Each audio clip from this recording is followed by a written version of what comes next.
He spent years alone, until an Apache woman whispered, "Let me stay. I'll cook for you." The heat of late summer Wyoming held the evening in a golden hush, and Levi McCade felt it settle into his bones as he rode the last mile toward his cabin. The sky was turning the color of dying embers, streaked with long, wistful trails of cloud that made the world look like it had been brushed by a gentle hand. He guided his horse along the familiar path, expecting the same old quiet, the same empty porch, the same solitary supper waiting for him inside. He expected nothing new, because nothing new ever came to a man who'd stopped believing in surprises. Yet tonight, the silence felt too still, almost watchful. He saw her before he understood what he was seeing. A figure standing motionless near his steps, dark braids hanging over her shoulders, a bundle clasped against her chest. Levi slowed instinctively.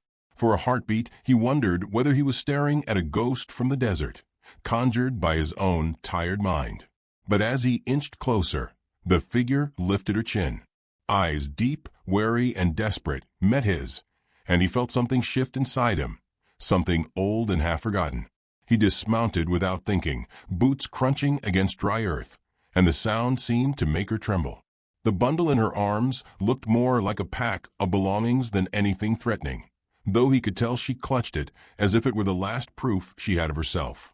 He opened his mouth to ask who she was, but she spoke first, her voice low and roughened by miles. "My name is Dasan," she said, the syllables soft but steady. "I've nowhere else to stand tonight. Let me stay. I'll cook for you." Her words hung in the warm dusk like a plea disguised as a bargain, and Levi felt his heart take an unsteady step toward her before his mind could object. He studied her closely, dust on her calves, exhaustion carved into her face, yet a proud stillness anchored in her posture. She wasn't begging. She was offering something she believed had worth. He wasn't sure which startled him more. The wind picked up, brushing past both of them as if urging him to decide. But his memories stirred, shadows of a past he didn't speak of, faces he failed to protect, the old guilt that followed him like a loyal dog. He didn't know if he deserved company anymore, and letting anyone close felt like stepping into a place he'd locked long ago. Yet when she wavered on her feet, he stepped aside before he realized he'd moved. "You can come in," he murmured, surprised by the softness in his own voice, surprised that the words came at all. Dasan nodded once, almost cautiously, as though she didn't trust good fortune to last longer than a breath. When she crossed the threshold, she carried the heat of the evening with her, and something else too, something that nudged at the quiet corners of the house. Levi followed her inside, closing the door behind them with a slow thud that echoed like the start of a story he hadn't meant to write. She stood in the center of the single-room cabin, taking in the sparse furniture, the cold stove, and the thick layer of dust that revealed just how little warmth lived here. She didn't comment. Instead, she set down her bundle, removed her worn shoes, and began untying the sleeves of her dress with purposeful calm. Levi blinked at her composed efficiency. "I said you could stay," he muttered cautiously, "but you don't have to." "I said I would cook," she replied gently. "Let me do work for the roof I take tonight." Her voice carried neither pride nor humiliation, only the firm resolve of someone who'd spent a long time paying her way through a world that rarely showed kindness. She moved toward the stove, inspecting it as if assessing the bones of an old animal. Levi watched her small movements, the way she dusted the counter with her sleeve, the way she knelt to check the firebox. She made no noise beyond the soft scrape of her hands against the metal, and yet the cabin, so used to emptiness, felt suddenly alive with intention. Levi busied himself removing his gloves and hat, uncertain what to do with a guest who acted more like a caretaker. His memories pricked at him again. He had once lived among people, soldiers, then townsfolk, then a woman he cared for who'd suffered because of the violence that followed him. After that, he'd sworn off needing anything from anyone. But there was something about Dasan that didn't stir guilt in him, only curiosity, quiet and unexpected. When she finally lit the stove, the flame flickered like a small triumph, and Levi felt the faint warmth of it brush his knuckles. She cooked simply, beans, bread reheated from his pantry, and water boiled with herbs that released a calming scent. As she worked, he asked carefully, Where are you coming from?" She paused with her hand on the pot, as if picking through which truths she could safely offer. "Far," she said, "and with no place to return to." She didn't elaborate. He didn't press. The words were enough to tell him she carried wounds of her own, one still too tender to expose. They ate in silence at first, though the quiet wasn't uncomfortable. Levi sensed that Dasan studied him the way one studies a trail, reading the worn parts, the broken parts, the dangerous turns. When she finally met his eyes, her gaze held a question he didn't yet know how to answer. "Why do you live so alone?" He stiffened. No one had asked him that in years. He looked down at his bowl, the spoon trembling slightly in his grip. "Sometimes," he said slowly, "being alone feels safer for everyone else." She observed him with a soft, almost knowing sadness, and he wondered what sorrow of hers recognized the shape of his. After the meal, Dasan wiped the dishes with a cloth she found hanging near the sink, and Levi felt a strange tug of guilt, as if he were letting a weary traveler work instead of rest. But she looked at peace while cleaning, as if putting things in order helped settle something inside her.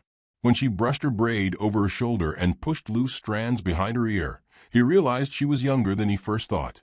Young enough to have dreams yet, old enough to have lost a few. The realization pulled at him unexpectedly. "You can take the bed," he murmured. "I'll sleep near the fire." Her eyes widened slightly as though she hadn't expected kindness. "Thank you," she whispered. "Just for tonight. Tomorrow I will find where I must go." Something in him tightened at the thought of her leaving. He didn't know why. It made no sense, not after only a handful of hours, but the feeling pulsed quietly, refusing to be ignored. She walked toward the small cot tucked beneath the window, her movements slow with exhaustion. Levi settled near the hearth, laying down a blanket, though he doubted sleep would come easily. He watched her silhouette shift as she sank onto the bed, and for a moment she looked so fragile he feared she might disappear by morning. The fire crackled, filling the room with a soft orange glow, and in that gentle light, he saw the faint tremor of her hands as she unbraided her hair. Something about the vulnerability of that gesture rooted him to the spot. After a long silence, Dasan spoke, her voice softer now, threaded with fatigue. "You have been kind, Levi McCade. I won't forget it."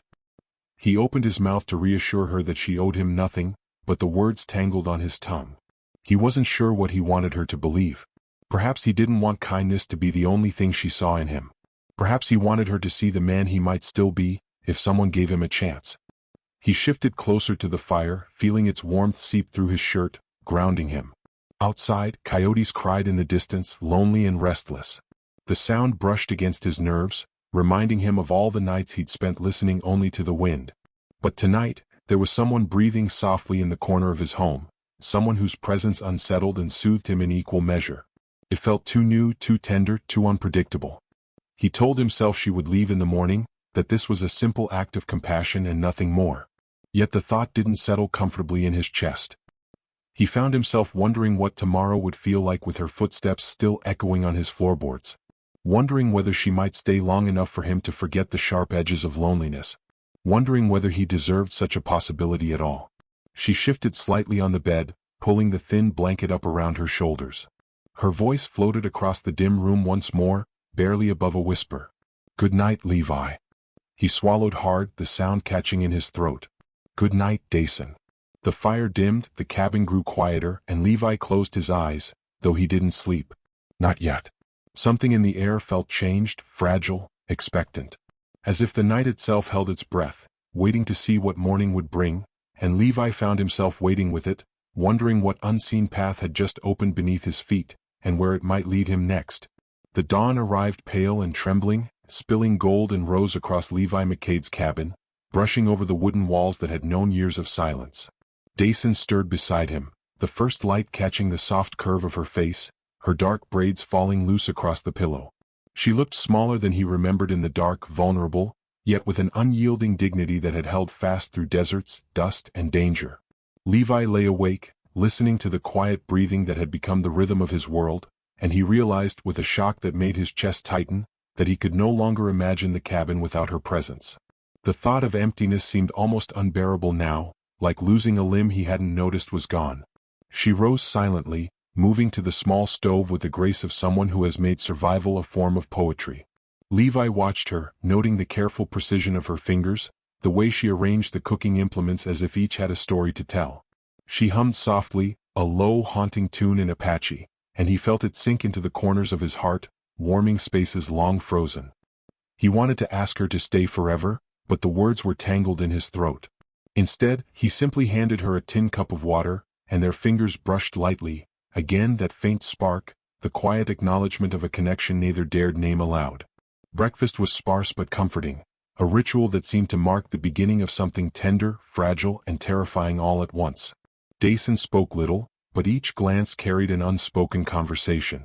Levi found himself noticing the small details, the curve of her jaw when she chewed thoughtfully, the way her shoulders relaxed slightly when he smiled, the gentle tilt of her head as she listened.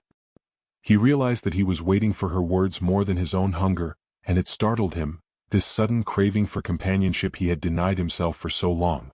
The wind outside carried distant sounds, the neigh of a horse, the faint murmur of the town awakening, but inside, the world had narrowed to the space between them, charged with the possibility of change. Later, as she gathered water from the nearby creek, whispers from the town reached them, carried by the wind like shadows that refused to dissipate. Clyde Rourke, the local trader, had begun spreading rumors, painting Levi's hospitality toward an Apache woman as scandalous. Levi intercepted a few townsfolk who came asking questions veiled in suspicion, his jaw tight, voice calm but firm. He felt the weight of judgment pressing in, the harshness of their gaze a reminder that the outside world was rarely forgiving. Dasan watched from the cabin window, her hands gripping the sill, heart thundering with unspoken fear for him, yet determination firm beneath her worry. She had survived far harsher storms, she reminded herself. Evening fell with a tense hush. Levi returned from the barn to find her tending the fire, the flames dancing across her features in a way that made him catch his breath. He knelt beside her, brushing a strand of hair from her forehead, and for the first time the words came, "I won't let them harm you." His voice was low but unwavering, a promise heavier than any vow he had given before. Dasan looked up, her eyes meeting his, and in that quiet gaze she saw the depth of his commitment. She leaned into him, pressing a soft kiss to his temple, a silent acknowledgement that they faced the world together, come what may. That night, torches flickered on the ridge, the shadows of men riding toward them with ill intent. Levi's heart clenched as he recognized the shapes, Clyde and his companions, thirsting for confrontation. He grabbed his rifle and without hesitation, gestured for Dasan to retreat inside, but she shook her head. "Not without you," she whispered, stepping beside him, hands brushing his in silent solidarity. The cold night bit at them, but there was a warmth in that touch, a quiet fortitude that neither had felt in years. Levi realized then that he could fight with courage he hadn't known he possessed, because this woman, this unassuming force of will, anchored him to something larger than his past regrets. Shots rang out, shattering the stillness, and chaos unfolded under the torchlight. Levi moved instinctively, protecting her, shielding her from stray bullets. Dasan spoke swiftly in Apache, offering words of warning and a plea for calm, her voice slicing through the tension. One of Clyde's men faltered at her words, uncertainty flickering across his face. Levi seized the moment, tackling Clyde to the ground, the struggle raw and violent in the night, dust and gunpowder mingling with sweat. Sheriff Briggs arrived just as the last shout faded, disarming the intruders, restoring a brittle peace. Levi, wounded but unbroken, found Dasan beside him, her hands pressed to his bleeding arm. She murmured, "You didn't have to risk yourself for me." He shook his head, voice hoarse, "I couldn't let you face it alone." Her gaze softened, filled with gratitude, relief, and a deeper affection that had been quietly growing through shared glances and small acts of care. Morning arrived with a pale hush, sunlight glinting on dew-laden grass. Levi woke to find Dasan's tears on his palms, her face close enough that he could count the faint freckles along her cheekbones. She asked, voice trembling yet determined, "Can I stay, not as a guest but as your wife?" Levi's reply was a kiss, long and unspoken, sealing an understanding that words could scarcely capture. The morning air felt electric, carrying the scent of wildflowers and the faint trace of smoke from last night's battle. Father Whitfield, summoned for the smallest chapel of nature beneath the cottonwood tree, joined them. Levi stood in a freshly cleaned shirt, Dasan in a simple white dress stitched from doeskin, the fabric soft and alive with her touch. Their vows were whispered, intimate, and brimming with quiet gratitude. "You gave me home when I had none," she said. "You gave me heart when I thought mine was dead," he replied. The words seemed to hang in the air, merging with the morning light, sealing a promise that had grown from shared silence, trust, and acts of courage. Their first kiss as husband and wife was gentle, lingering, a meeting of souls that had been navigating solitude and suspicion to find each other.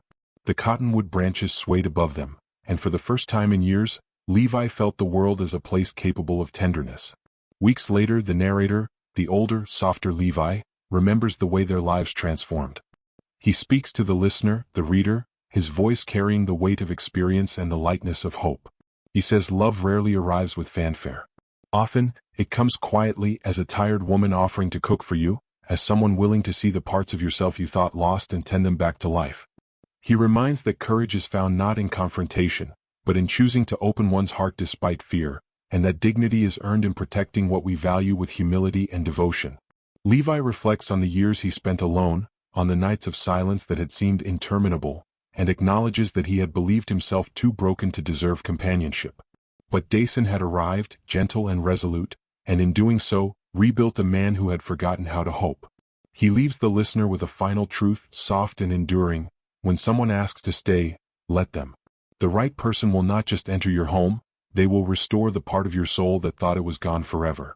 Even now, he remembers that first night, the emberlight of the cabin, the quiet offer of a life shared, and the unspoken promise that had grown into a bond neither time nor judgment could diminish. That memory lingers, like the last warmth of dawn after a storm, leaving him, and the listener, with the certainty that love, when it arrives patiently, reshapes everything it touches.